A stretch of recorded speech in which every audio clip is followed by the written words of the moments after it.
Hi, everyone. Thank you so much for coming. I'm just going to preface that this is being recorded and it will be available on Aperture's YouTube channel afterward. My name is Alex Schlechter and I'm the Education and Public Programs Associate at Aperture, and I'm very thrilled to be providing the introduction for this talk today. We have Avion Pearce, winner of the 2024 Portfolio Prize, and artist Elle Pérez, here to talk about Avion's work and their current exhibition on view here at Baxter Street. For those who might not be familiar with Aperture, we're a nonprofit publisher that leads conversations around photography worldwide. From our base in New York, Aperture connects global audiences and supports artists through our acclaimed quarterly magazine, books, exhibitions, digital platforms, public programs, limited edition prints, and awards. This past year, Avion was announced the winner of Aperture's Portfolio Prize for their series In the Hours Between Dawn. The Portfolio Prize is an annual international competition to discover, exhibit, and publish new talents in photography. The purpose of this prize is to identify trends in contemporary photography and highlight artists whose work deserves greater recognition. Avion's show will be up here at 128 Baxter Street through July 26th. I'd also like to thank our subscribers to Aperture Magazine, all of whom support Aperture in our programs, including the Portfolio Prize. Avion has a beautiful piece written by Lucy McKeon featured in the most recent issue of Aperture Magazine, the design issue. We have a couple copies for sale if anyone's interested after the program. To briefly introduce our speakers, Avion studied photography at Parsons the New School for Design and has an MFA from the Yale School of Art. They received a BFA Photography Scholarship from Parsons, and they're a NYSCA/NYFA Artist Fellowship recipient. Their work has been shown at Ryan Lee Gallery, Aperture, and Hudson Opera House, and has been commissioned by New York Magazine, W, Crack, Netflix, and the New York Times. Elle Pérez is a New York City-based artist from the Bronx. Pérez primarily works in photography and the moving image, depicting intimate moments, emotional exchanges, and visceral details within their portraits, landscapes, and films. Their work has been exhibited across the United States and internationally. Pérez is an assistant professor of photography at the Yale School of Art, and is represented by 47 Canal in New York and Commonwealth and Council in LA. Our speakers can answer any audience questions towards the end of the program, so please save any questions to the end. Thank you again for being here, and I'll pass it over to our speakers.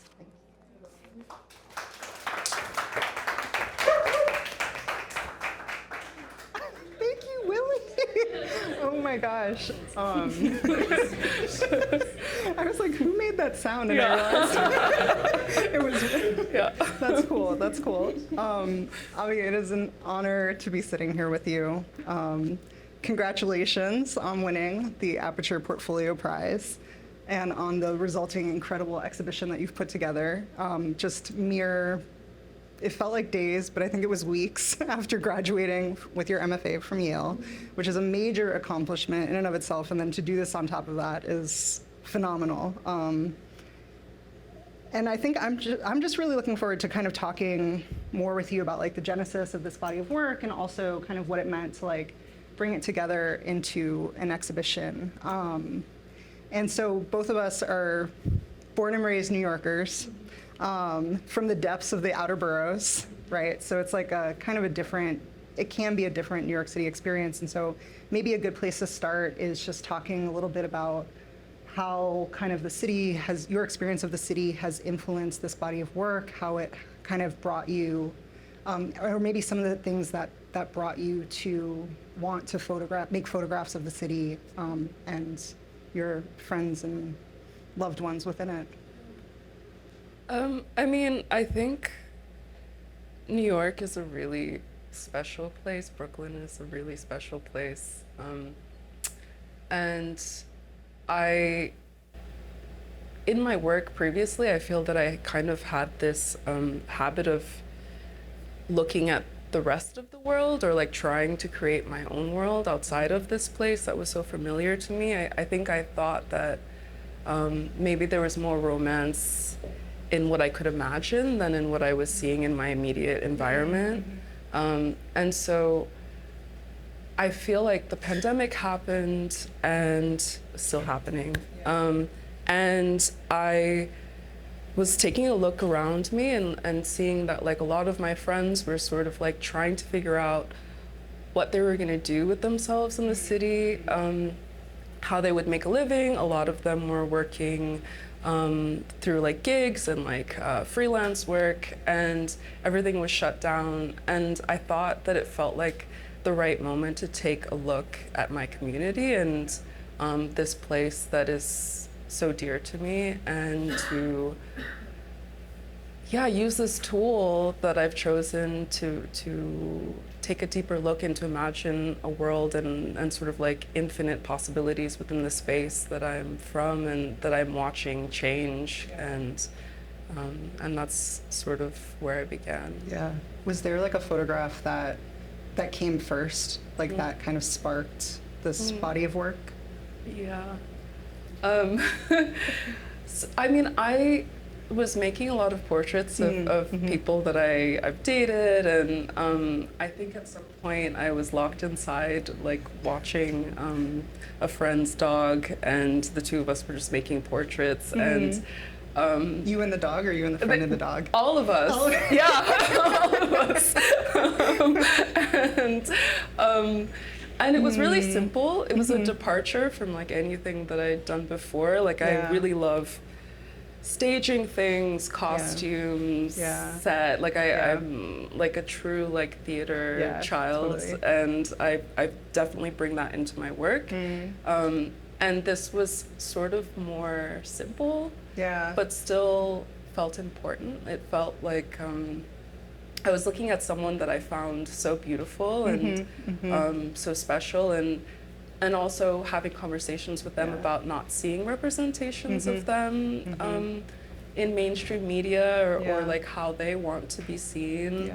And we made those photos, and I kind of put them away. And before I got to Yale, I started thinking about like, okay, well, what am I going to do in this space for 2 years? And I was just looking through all of my images, and I had this one image of my friend and the dog. And is that the one where the dog is in front of your friend? Yeah. I love And that picture. was, I started to think through making more images from there. Yeah, that's so great.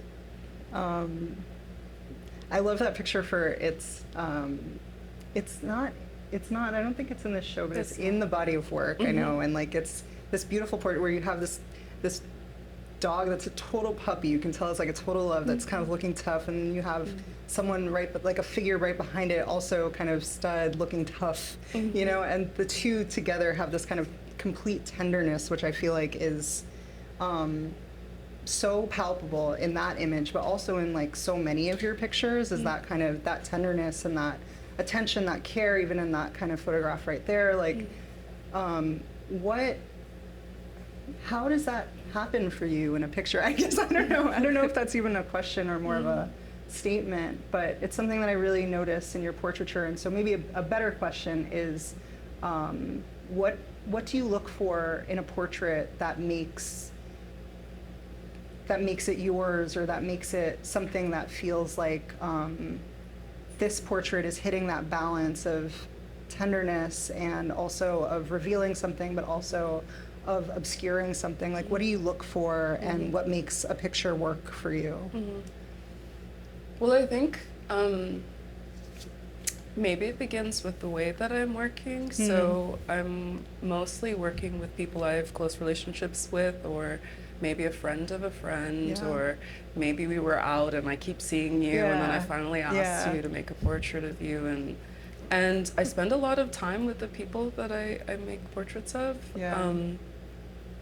I think like I feel like the camera is such a powerful tool, and I have so many questions, suspicions about it as a way of representing anyone. How much can you actually say about a person? Totally. Can you communicate the relationship between you and the sitter to the viewer? And so I think it's like creating a space where there's ease and comfort, and being in dialogue about like what the desired outcome of the images are, and also like having that conversation continue after the portraits are made as well feels really important to me. And yeah, I mean, if someone feels that I've represented them in a way that they don't care for, they don't want an image to exist anymore, that's Yeah. something that I feel is Yeah. fine. Yeah.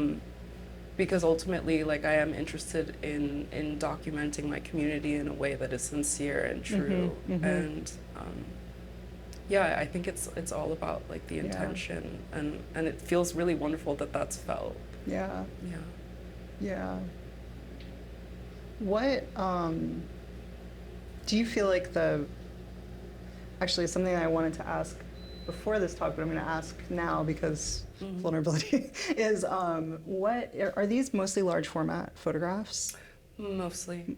Do you feel like what is it about that camera or about that way of working that that attracts you or that makes it possible for you to kind of do what you're describing, which is to kind of have that, I don't know. Do you feel like the large format plays some role in that? And if so, how? Absolutely. I mean, my interest in it is kind of layered, but in terms of my relationship to my sitters, I feel that it does slow me down. There's the process of me setting up the camera while they get ready or arrange themselves or get dressed or undressed or whatever. Yeah. And as that's happening, we're talking about our days or whatever conversation is happening that creates like that environment that I was describing. Yeah. And so like in terms of like relating to them, it just like there's no like fast shutter like photo shoot over, you know, like it's like no, I'm like constantly adjusting, I'm constantly like looking, I'm like looking at them, going underneath the hood again. It's just a very different experience of working with someone than maybe when I have my little point and shoot medium format. But that still works too. It does, and there are those images. Yeah. How are those different for you, or what happens differently, I guess? Those feel less romantic somehow to me. Oh, wow. Yeah, I love the large format as a camera for romance. Yeah, it is. It is. It really is. Ooh, take longer. Yeah.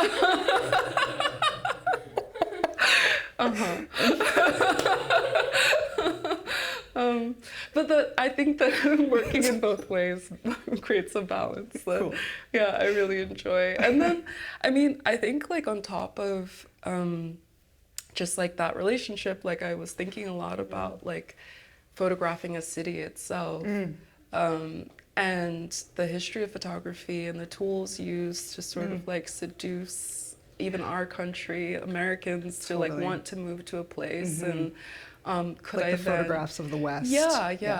And could I then take those tools and sort of like play with the intention of the use of those tools and like playing with softness and maybe using the camera in unconventional ways and like have them relate to the portraits and be in conversation with each other. Totally. Yeah.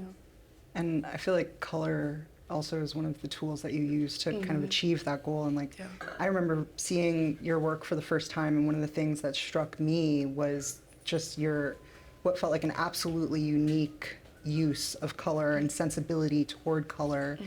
And how did that develop for you? And has it always been there? Is color something that came along the way, or have you always been so? I think it's always been there. Yeah. I was thinking about this as you asked me before. And I think in the essay that's in the magazine, I was talking about beloved. And early on in the novel, there's a moment where beloved appears to her family as like red light. And like the red light fills the house, and they don't know if it's like a threatening light or if it's a warm light or what does it mean. And I think that in tandem with, I think I was watching like 70s horror films. Oh wow! Suspiria, Dario Argento.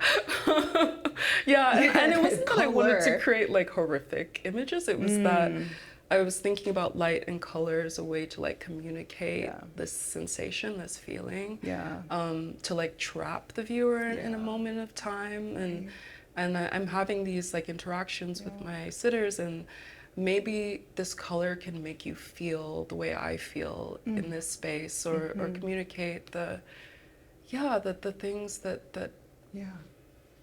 are most important to us, and yeah, it's a tool that I use and I've been using since 2013. Yeah. Yeah, so quite a while. Yeah. Over a decade. Mm-hmm. Yeah. Yeah. Wow.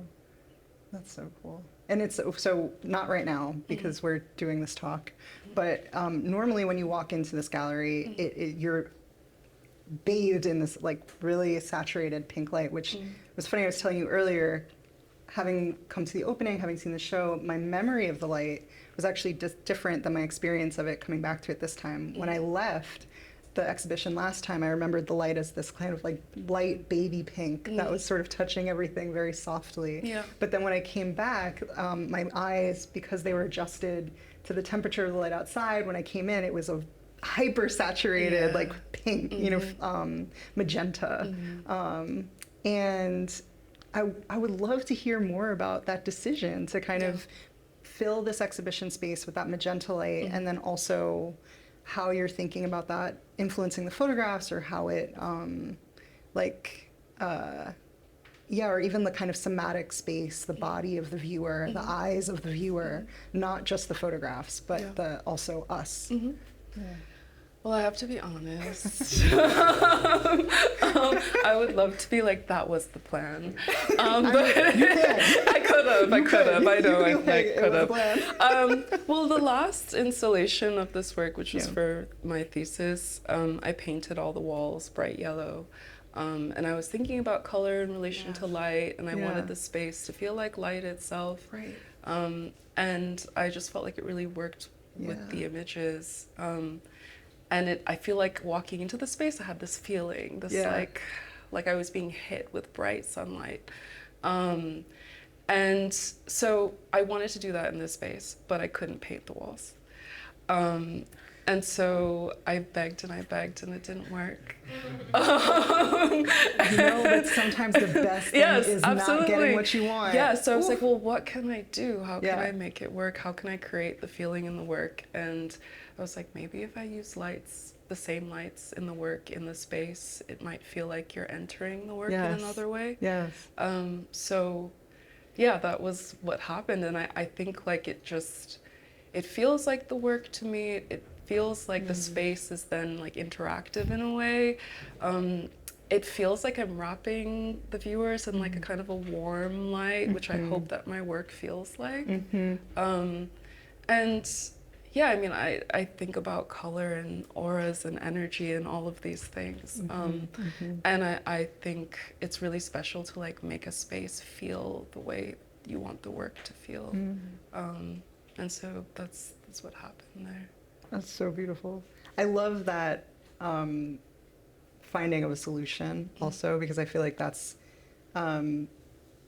also one of the kind of themes that's, I think, within the work itself, is like kind of having something that is maybe not what you wanted or not ideal and perfect, but then also you have to find a way around that, or you find a way to work with it. And also all of the kind of layers of what that experience of light could be. There's so much to kind of go into there. Like I was thinking about, I think in thinking about it, one of the things that I was experiencing when I experienced this kind of color was a memory of being in Puerto Rico during sea turtle mating season, where they turn all the street lights like this bright red in order to. You told me this. In order to facilitate the sea turtles, you know, like and Getting it on. Exactly what they got to do, doing what they got to do.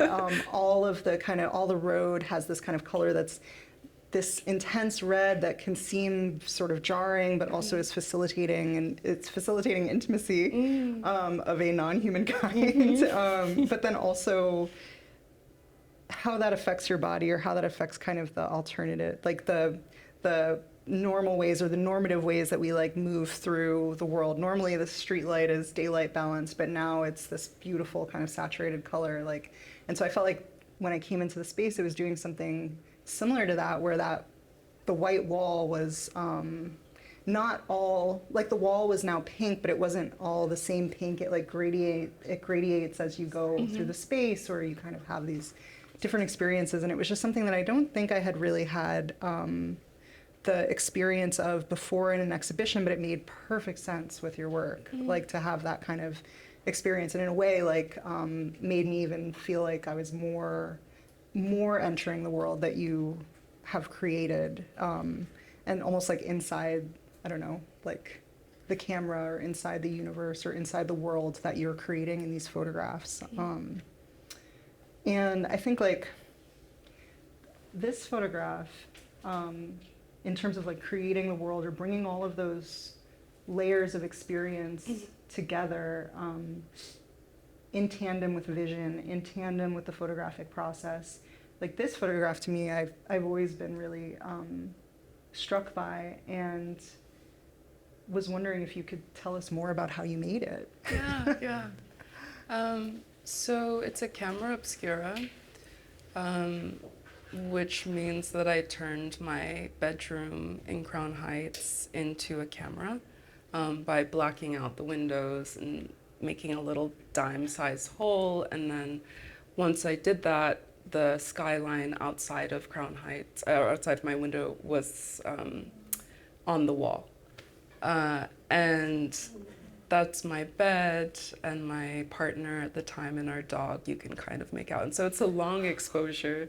I got them to sit there as long as they would. How long was it? Maybe 15 minutes, 20 minutes. That's remarkable. Yeah. Wow. I was really shocked. He just like... just took a nap. Which is so fitting because it feels like such a dream. It feels like you're in someone's dream. Yeah.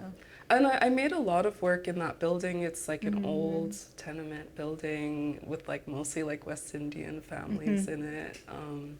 And yeah, I don't know. I think it was the beginning also of my like being in this place that's like so loud and but like so familiar, and thinking about the people in this space and like the people, the queer and trans people in my community living in these spaces. And yeah, I think it was just like the perfect spot to start to pull things together. And this image feels like the city and my partner and my life like all kind of coming together into one. And I was really excited when I got the film back. I can see why. Yeah. I'd be really excited. Because sometimes, I mean, 15 minutes is like such a remarkably long exposure. And also I feel like sometimes like making certain photographs can feel like you're just like kind of suspended and you're like jumping off of something and you're suspended in air until you get that film back. And when you get the film back and it's like you finally can put your feet on the ground and you've got it. The thing that you saw is like what you were able to attain, and that can be such a remarkable experience, and also I think doesn't always happen in photography, which is one of the amazing and frustrating things about like our medium. And is that the only camera obscura work in this particular exhibition? In this space.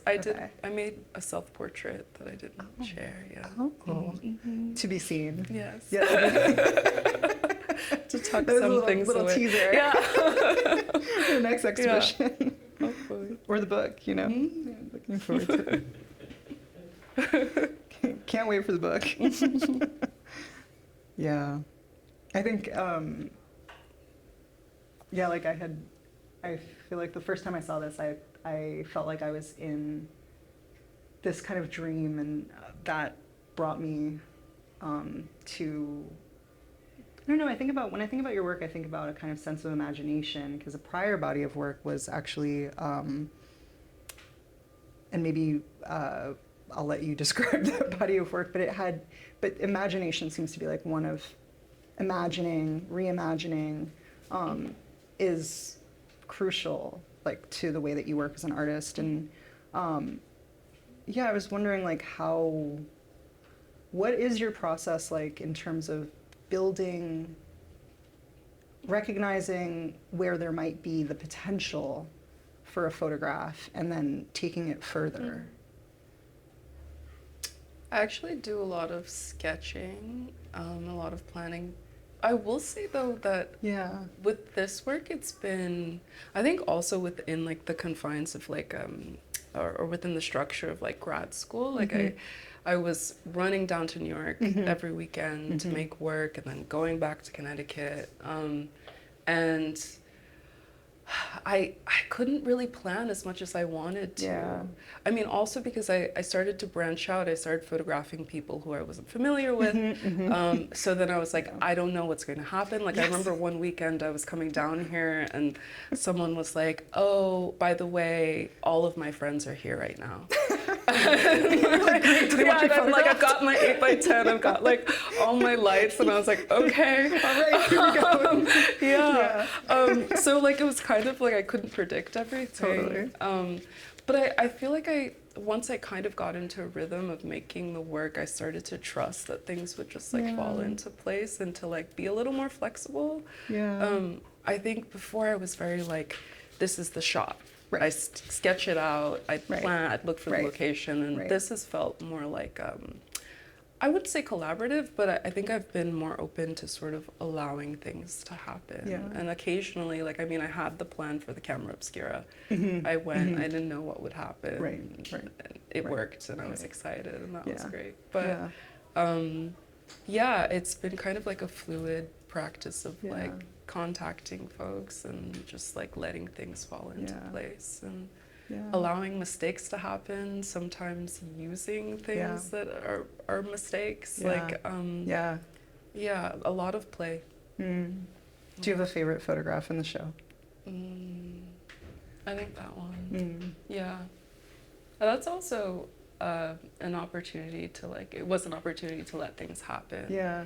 Will you describe it kind of for us? So Ellington is someone I met out parties, I don't know, outside. And I asked them to make a portrait, and he invited me to his house, and we went to like his bedroom. We made some boring portraits there. I was like, this isn't It's really part of the process. Yeah, It really and is. then I'm like moving my tripod around, and like I look into his office, and there's this massive poster on the wall. Oh wow! So he had that. Yeah. And this was his office space, and it had all these boxes and things in there. And I was talking to him about it, and the location is Minton's, which is used to be a club in Harlem, a jazz club. And Duke Ellington is outside of the club along with a couple other jazz musicians. Oh wow. And Ellington obviously took on the name Ellington. And so it was like this really wonderful combination of like the past and the present. Yeah. And it was an accident, but it was like all of the things that I wanted to talk about, like in terms of the city, the way that it's changing, like our presence in this space.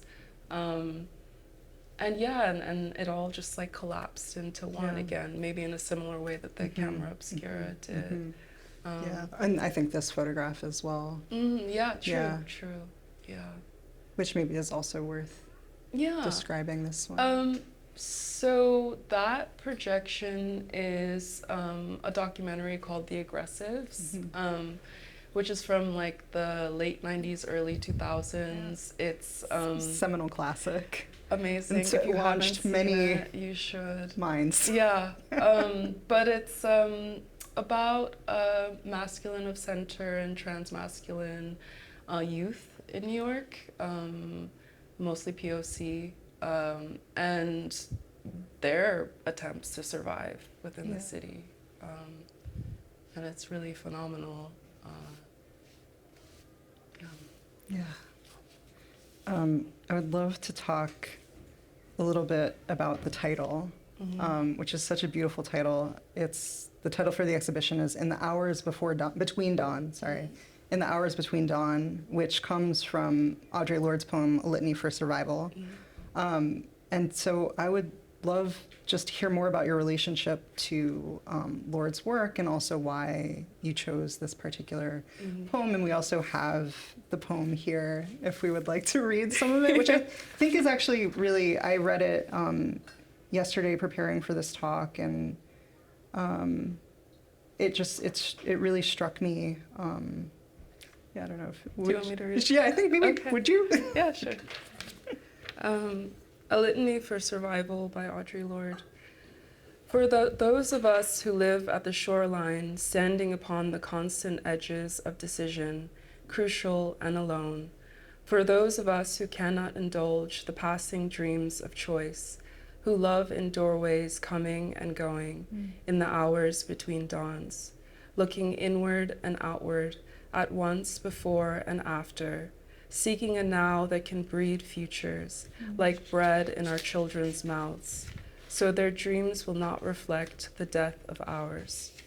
For those of us who were imprinted with fear, like a faint line in the center of our foreheads, learning to be afraid with our mother's milk, for by this weapon, this illusion of some safety to be found, the heavy-footed hoped to silence us. For all of us, this instant and this triumph, we were never meant to survive. And when the sun rises, we are afraid it might not remain. When the sun sets, we are afraid it might not rise in the morning. When our stomachs are full, we are afraid of indigestion. When our stomachs are empty, we are afraid we may never eat again. When we are loved, we are afraid love will vanish. When we are alone, we are afraid love will never return. And when we speak, we are afraid our words will not be heard, nor welcomed. But when we are silent, we are still afraid. So it is better to speak, remembering we were never meant to survive. It's beautiful. When did you first encounter this, and I guess when did you first encounter it, and when did you know that you wanted it to be part of the exhibition? I had a critique with some of this work in the early stages, and a fairy came along and gave me this poem and said, this is everything that I see in your work. Wow. And I sat with it, and it really, I felt like, okay, I think that I'm onto something. I feel like if the connection is being made between this poem and this writer that I love so much. I mean, Zombie changed my life. Yeah. Finding that book is just, yeah. But yeah, I mean, it was shared with me, and that line in the hours between dawn, it felt like reflective also of like this, when I think of like community sort of like coming together, and when we come together, and in the spaces that we like congregate in, and yeah, in this moment of like trying to survive and thrive, and like the complexity of survival, that it's not just like grim and terrible, but that it's also like triumphant and glorious. And yeah, I think it felt like the poem held a lot of like what I'm trying to say with the work. And I decided to pluck that line and title the series that. That's so beautiful. And I guess one of the refrains that repeats is, we were never meant to survive. And I see your work and experience your work as kind of engaging in that work and struggle of survival, both of, I don't know, there's something where I had a revelation a number of years ago, or at some point along the journey of making portraiture, and I think especially when you're working with representation, and especially when you're working with portraiture, like the question that one, I think that can weigh very heavily on one is like, why use this tool that has been used in various different ways? Why use a language that has been used to harm? Like, how do you recover that language? How do you, can you recover that language? Is there any repair that can be made? And the photographs persist, you know, in the light, or in, you know, despite, or maybe because of all those questions, like in a way, like the photographs persist. And so, like, how do you, so I feel like I think about your photographs, and I think about them as having a relationship to that. Like you had mentioned much earlier in the talk about how you thought about authority, the camera as this tool of authority, the camera is a tool of subjugation, the camera is a tool of colonialization, but then also as this tool that can be powerful enough to create a representation of someone that can be a gift of being seen. And I would love to hear maybe more about what your personal kind of journey as a photographer, as someone who has chosen to make photographs with all of this context and with all of this history, still making photographs. Like, what is it that the camera can do? What can photography do that compels you to kind of keep going? And yeah. I mean, I just love photography so much, and I'm constantly learning, and I'm just very curious, and I think that I don't have all the answers, but I'm like trying to work through my questions in the work. So, I mean, I do have more straightforward portraits, and then I have some portraits where it's just a silhouette or a shadow, and to me, I think that so much is still communicated with just that outline, with just like the hint of like something that someone decided to wear. And yeah, it's like a constant like challenge, and like that I really enjoy, of like finding different ways to communicate something other than like what the straight photograph communicates. And they both have value. It's just, I think, as I'm like trying to like make peace with what it means to like represent a community, I'm thinking through alternative ways of working. Because I mean, there's so much that I hope that the photograph communicates, but I can't control what is understood, but I can like work through these processes and like find different ways to represent. I feel like that tension that you're describing, also like I see the moments that I think one of the things that I find most remarkable about your work is that you always interrupt that kind of easy read with like various kind of, with multiple different strategies, whether it's like the complexity of the layering, or even in this one, like the scratches that fill the silhouette that become kind of like, they almost start to look like stars, like star trails, and the magic of kind of photochemistry. Like, it's like the magic of photochemistry meets like the universe, and like that is just incredible, like an incredible kind of layering, or like both the pleasures and terrors of being seen and of vision, and also the kind of miraculous fact of vision at all. I feel like all of those kind of things are things that, when I think about like the ways that your photographs interrupt the easy read, like those are the things that to me make the work so rich. And it's precisely because of that paradox that like so much can be read from these photographs or learned from these photographs, and that they can then speak to a kind of emotional authenticity, or a kind of, they can have a relationship to truth that's based in experience and not necessarily like empirical fact, but more about how something felt, or what it feels like to be alive, like in this place, in this body, in this relation. And it's just phenomenal work. So thank you for making it. So those are the questions that I have for you. And I think if we have a couple moments, I would love to open it up to the audience, and see if anyone else has anything they would like to say. But maybe first we could give Avi a round of applause. Thank you.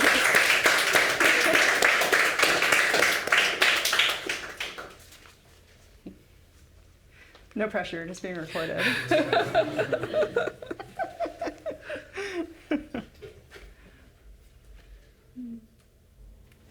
Avi, thank you so much for Will you say your name when you... Hi Avi, hi Elle, my name is Luis. Thank you so much for this wonderful conversation.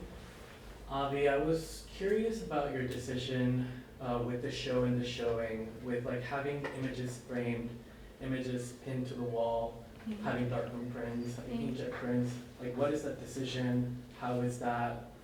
What does that say about the work and the image? Yeah. I mean, I think it's something I'm still working through, and I think that it relates to your questions about like the straight photograph versus like obscuring someone's face, and the history of like presenting work. And I'm just trying to like play with material and scale and find different ways to communicate all of the things that I'm trying to say through the presentation. Yeah. And every space feels like an opportunity just to sort of like work out those things. Working with transparency. I mean, darkroom prints, contact prints. Yeah, they're all, I think, like little, maybe like punctuation marks or like ways of like emphasizing all of the many points that I'm making within the space with the work. Yeah, I love also like the play of the surface of the photographs themselves, like the different textures. Like that's one thing that I think is really palpable when you see the images in person, but maybe not as much like in the in an installation photograph. And so I love that it's also a photograph that demands to be seen, an installation that demands to be experienced in person. Like the body and the body of the viewer and their eyes and their experience of looking is actually more important, or not more important, but just is so important that it cannot be translated in a simple exhibition photograph like as easily or as maybe other photographs that all have the same surface or something. Like, and so I think that kind of insistence of like when something is smooth and saturated and when something is also has that kind of matte richness and like the depths, like those, they feel like each individual photograph has been considered to for what on its own. And in some ways that's also really, I think that's a formal quality of the work that really emphasizes also this kind of slow process that you were describing earlier, which is like it's not about all of the photographs matching, it's actually what works for each individual piece. Yeah, absolutely. Yeah.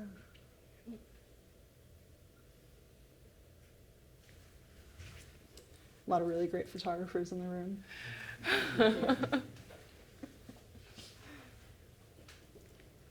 My name is Sadie Bridger, and I would like to ask you the questions about once you have your film and you're going through the printing process, and if you ever reach for printers outside, if you need to go larger, do you do them yourself, and how do you go through that process? Yeah. Good question. I printed all of these myself. I would love to work with a printer. But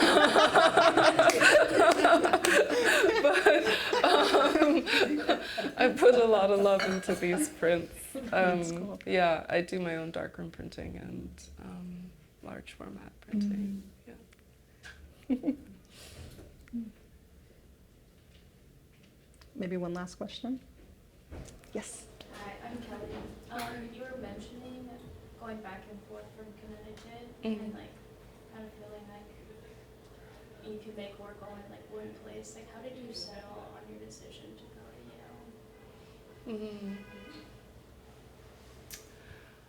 Oh, how did I just settle? I mean, so I went to school for photo and I graduated, and then I was assisting. I was doing anything and everything in New York. You know the vibe. And then I got a full-time job over the pandemic, and it was more so with advertising. And I just really missed working with my camera and like in a sort of like full-time way. And I knew that I wanted this to be the thing that I do. And I knew that I needed the time to just work. And so I started looking at grad school, and I figured maybe I'd start the process and just see what happens. And I mean, Yale just seemed like it was close enough to New York. It was there's a lot of access to like museums, artists, curators.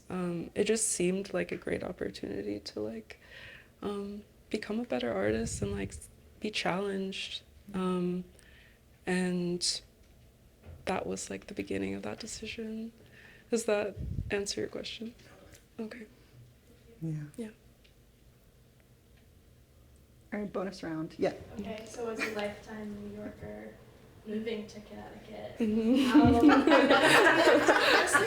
This is like, as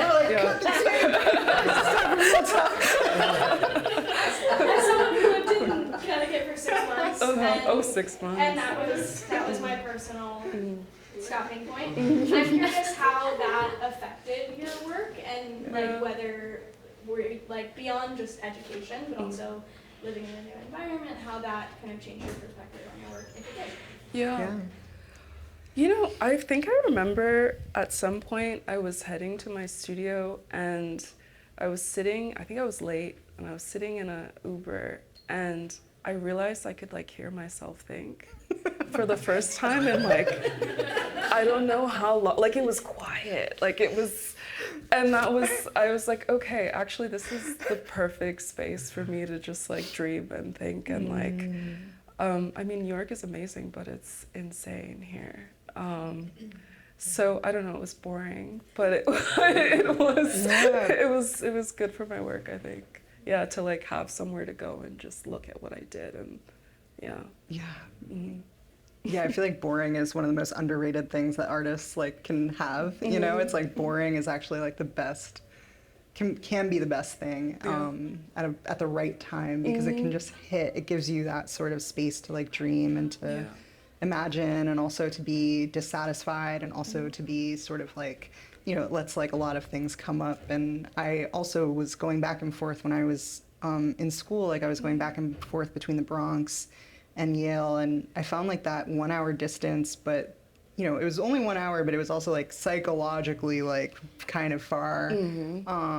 Like that made this kind of space possible for me to see the world that I had been brought up in, the world that my community, my family, my cousins, and the things that I was photographing, which were entertainment wrestlers in the North Bronx at the time, and like could have a certain kind of distance from it that also allowed me to be proximate to it. Like that proximity of 1 hour made it possible for me to be there weekly, but then I also left weekly, which was this thing that like made it possible to have a kind of close distance that also made the work possible or something. Yeah. It's a really unique experience, to say the least.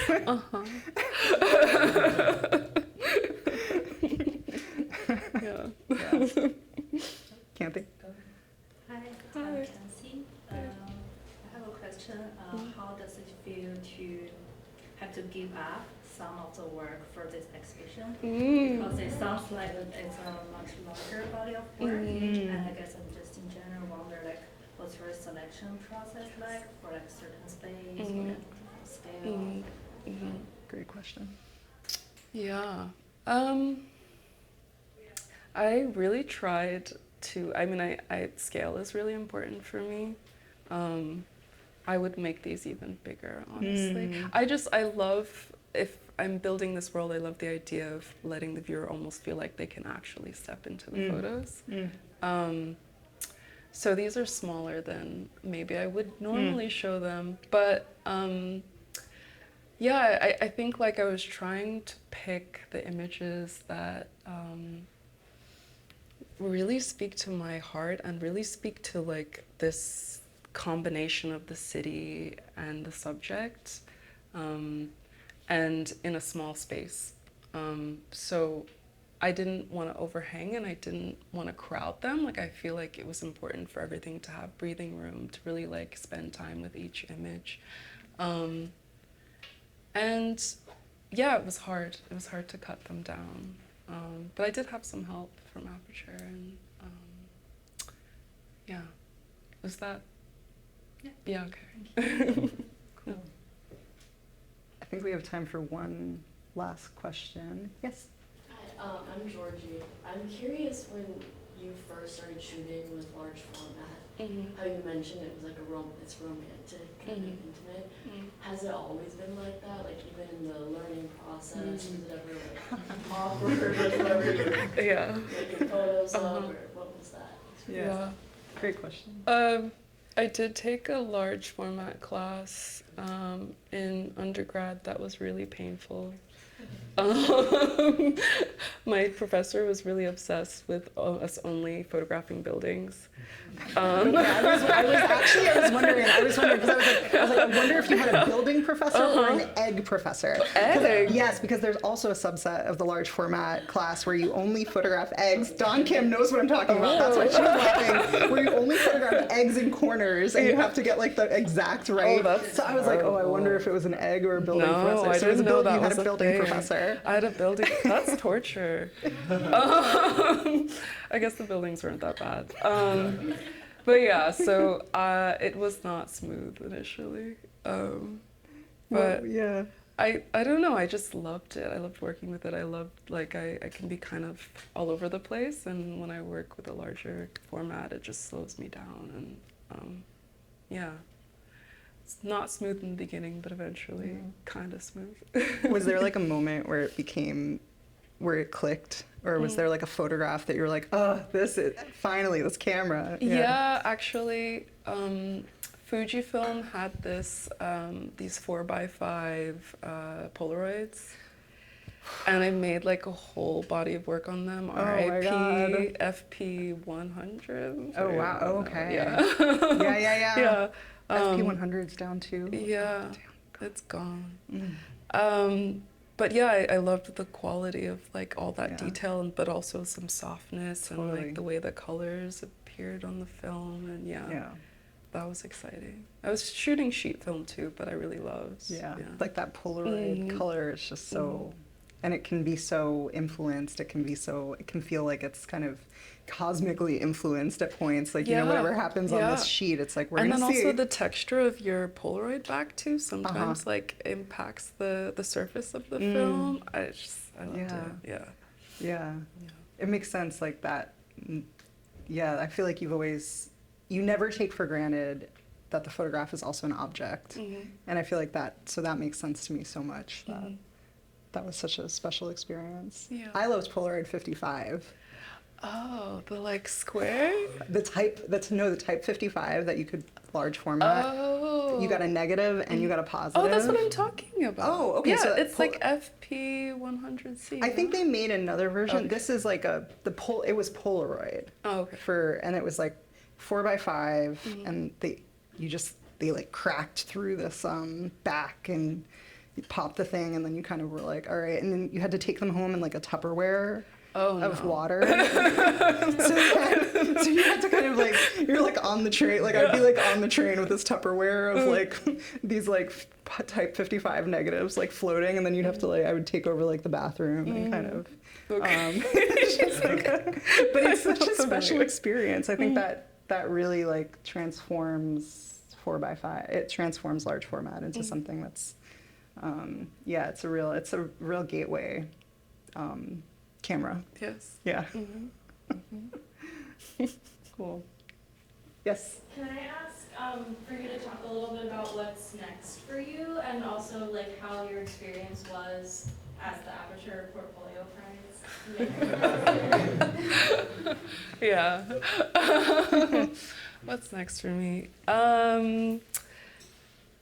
I am doing a residency upstate at the Center for Photography at Woodstock.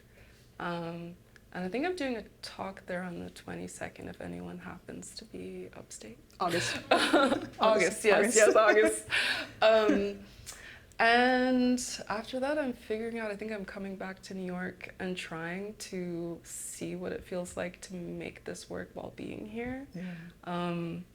I'm really excited about that. And I hope teaching. And how is it to be the Aperture Portfolio? Amazing. I thought I was being pranked when I got the call. Yeah, no, I feel like everyone's been really supportive, and interested in the work and how I want to present it, and I feel very lucky and just like also so grateful to show this work in New York. Like that's a big deal. Yeah. To have the folks that are in the portraits come in and see themselves, and that was really important to me, so I'm really excited. That's so great. Thank you Yeah. so Thank much you, for Al. this generous talk. Thank you. And congratulations.